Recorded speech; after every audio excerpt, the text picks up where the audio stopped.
Hello everyone, তোমরা সবাই কেমন আছো? আশা করছি ভালো আছো। আমি তোমাদের ভালো আছি, অনেক ভালো আছি। তো ঠান্ডা এখন সেরকম কিছুই নেই, কিন্তু তাও মেয়ের জন্য আমার জন্য কিছু কেনাকাটা করে নিয়ে এসেছি। তো সেগুলো তোমাদের সঙ্গে শেয়ার করছি। কেমন হয়েছে তোমরা কমেন্টে জানিও। তো প্রথমে শুরু করছি। এই যে বাড়িতে পরার জন্য মেয়ে এই যে এইটা নিয়ে এসেছি। তো কেমন হয়েছে তোমরা অবশ্যই কমেন্টে জানিও। এটা মেয়ে।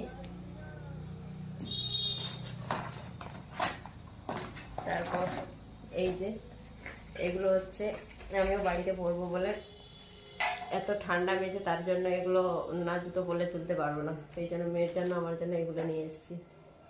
কেমন হয়েছে তোমরা কিন্তু কমেন্টে অবশ্যই জানাবে। আর মেয়ের জন্য এই যে মজা, আর আমার এইটা